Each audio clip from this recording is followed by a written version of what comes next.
안녕하세요. 핵심만 쏙쏙 짚어드리는 시간입니다. 오늘은 정말 흥미로운 이야기, 한 위대한 왕의 추락, 그리고 그 앞에선 한 선지자의 용기에 대해 한번 파헤쳐 보겠습니다.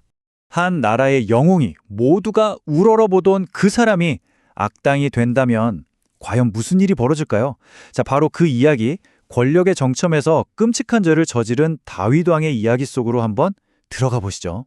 그러니까 밧세바와 간음하고 심지어 그녀의 남편 우리아를 죽음으로 내몰았죠.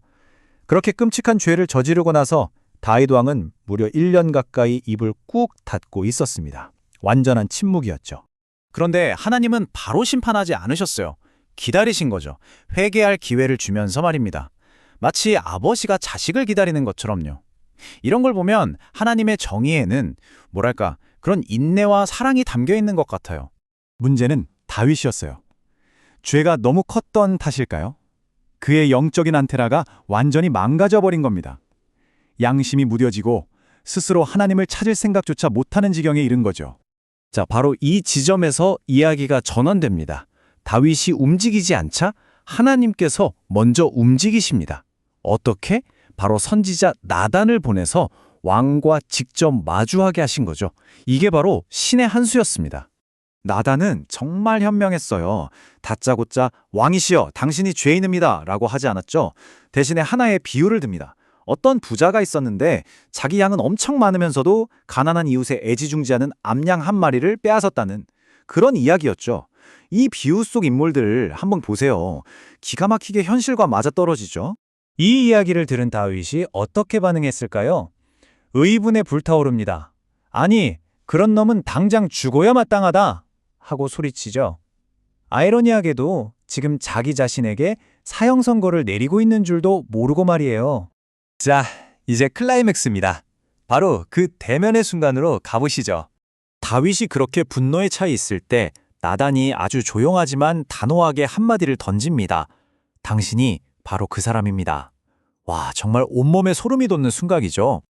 그리고 나서 나단은 하나님의 메시지를 그대로 전합니다. 내가 너를 사울에게서 구해주지 않았느냐? 그의 집과 아내들도 다 주지 않았느냐? 부족했다면 더 줬을 텐데 넌 어째서 내 말을 무시하고 우리아의 아내를 빼앗았느냐? 이건 나를 업신여긴 것이다. 하나님의 그 관대함과 다윗의 행동이 너무나도 극명하게 대비되죠. 그리고 죄에는 반드시 대가가 따르죠. 나단은 피할 수 없는 4가지 심판을 선포합니다. 칼이 내 집에서 떠나지 않을 것이고 내 아내들이 백주대낮에 욥을 보일 것이며 내 집안에서 재앙이 일어나고 그리고 밧세바에게서 태어난 그 아들이 죽게 될 것이라고요. 심판은 정말 예고대로 즉시 시작됐습니다. 그리고 이때부터 다윗 왕에게는 아주 깊은 슬픔과 회개의 시간이 찾아오죠. 나단의 예언처럼 밧세바가 낳은 아이가 시름시름 앓기 시작합니다. 이제 다윗의 죄는 더 이상 비밀이 아니에요. 그 끔찍한 대가가 이제 모두에게 고통스럽게 드러나게 된 겁니다. 이때 다윗의 모습을 보면 그의 영적인 양심이 드디어 깨어났다는 걸 알 수 있어요. 그는 아이를 살리기 위해 모든 걸 내려놓습니다. 금식하고 밤새 땅에 엎드려 기도하죠.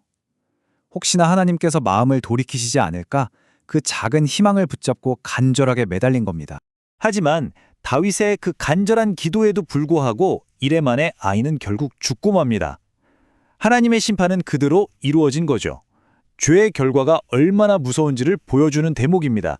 근데 여기서 정말 놀라운 건 아이가 죽었다는 소식을 들은 다윗의 반응이에요. 슬픔에 주저앉는 게 아니라 벌떡 일어나 몸을 씻고 하나님께 경배하고 그리고 음식을 먹습니다. 이게 뭘 의미할까요? 하나님의 뜻을 온전히 절대적으로 받아들인다는 뜻이죠. 그의 믿음이 진짜 회복된 겁니다. 하지만 이야기가 여기서 그냥 비극으로 끝나버리면 너무 암울하겠죠? 놀랍게도 이 이야기는 심판에서 끝나지 않습니다. 오히려 모든 것을 넘어서는 하나님의 은혜 그리고 그분의 흔들림 없는 계획을 보여주는 쪽으로 방향을 틀게 됩니다. 그렇게 모든 것이 끝난 것 같은 비극의 잿더미 위에서 하나님은 새로운 시작을 준비하십니다. 밧세바가 또 다른 아들을 낳게 되는데 그 아이가 바로 우리가 잘 아는 솔로몬입니다. 심지어 하나님께서는 선지자 나단을 통해서 이 아이에게 여디디아라는 특별한 이름을 지어주세요.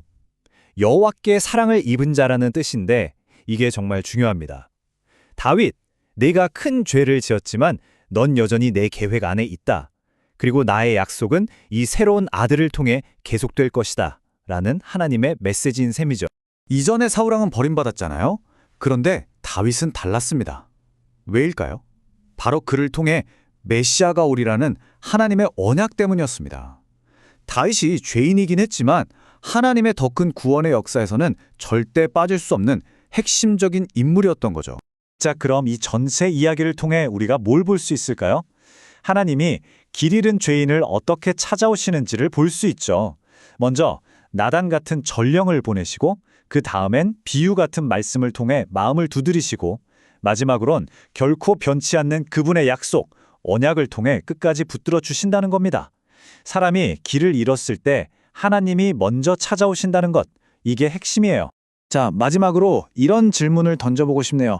만약에 신의 은혜라는 것이 우리의 가장 크고 끔찍한 실패 속에서도, 아니 바로 그 실패를 통해서 일할 수 있다면 우리가 생각하는 목적이라는 것의 본질은 대체 뭘까요? 어쩌면 하나님의 궁극적인 계획은 인간의 실수로 망가지는 게 아니라 오히려 그 실수마저도 사용해서 더 위대한 무언가를 이루시는 건 아닐까요? 한번 깊이 생각해 볼 문제인 것 같습니다.